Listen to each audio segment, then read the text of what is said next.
Jean-Marc Morandini.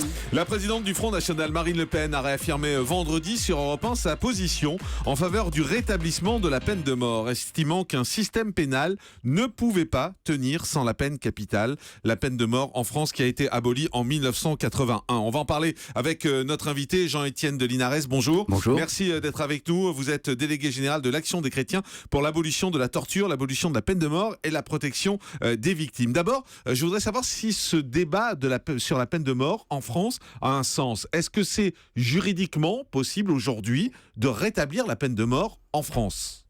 En réalité, c'est techniquement très difficile. C'est pas 100% impossible. Lorsque des parlementaires ont voté des lois, en théorie, d'autres parlementaires peuvent voter d'autres lois.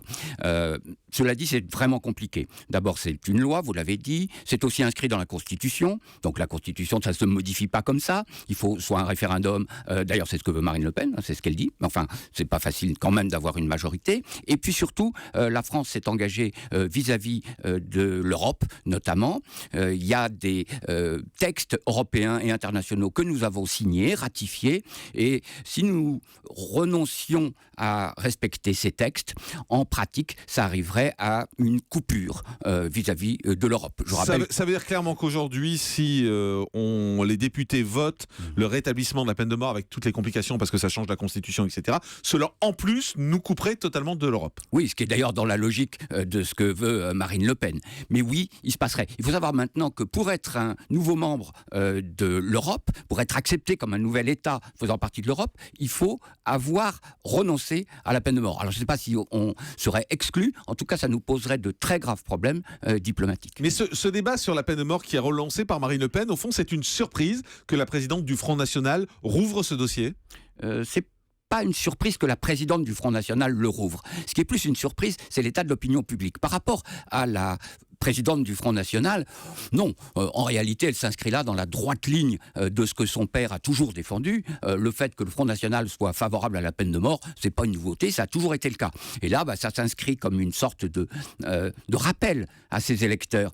En ce moment, il y a toute cette histoire de dédiabolisation du Front National. En quelque sorte, ils sont obligés de faire attention. Sur un de leurs fondamentaux, comme le racisme, ils sont obligés de mettre la pédale douce. Donc au fond, elle rappelle à ses électeurs, sur le terrain de la peine de mort, on est toujours là, on existe encore.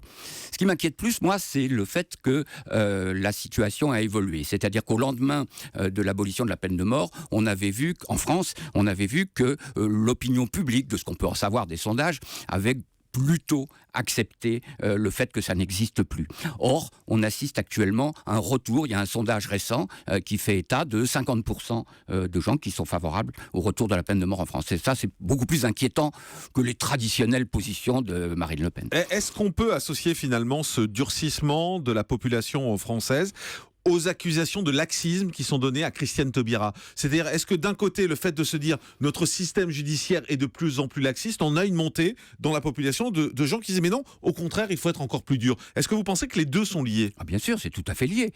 C'est exact.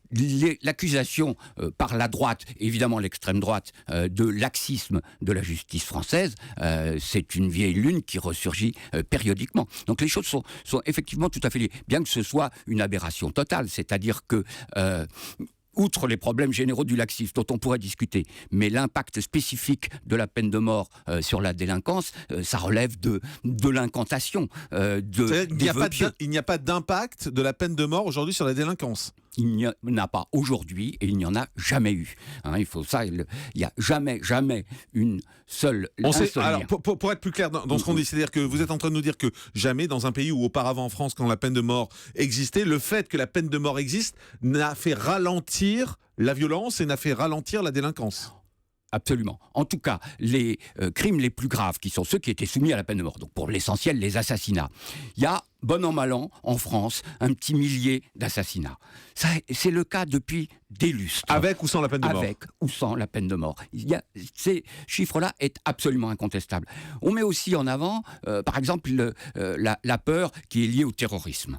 Et dans certains pays, je pense au Pakistan, par exemple, ou en Jordanie, des moratoires sur la peine de mort ont été abolis parce qu'il y a un retour du terrorisme. Mais là aussi, c'est une vaste plaisanterie. Enfin, vous imaginez des gens qui sont prêts à mourir en martyrs, qui se jettent sous les balles des policiers. ces gens-là, la peine de mort pourrait leur faire peur. Attendez, c'est pas sérieux.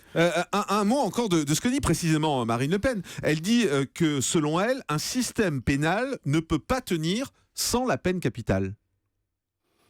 Désolé, c'est ridicule. Les échelles des peines, il y en a de façon énorme, depuis les plus petites peines pour les plus petits délits, jusqu'à des emprisonnements à de très longues peines, et qui, croyez-moi, sont un châtiment redoutable.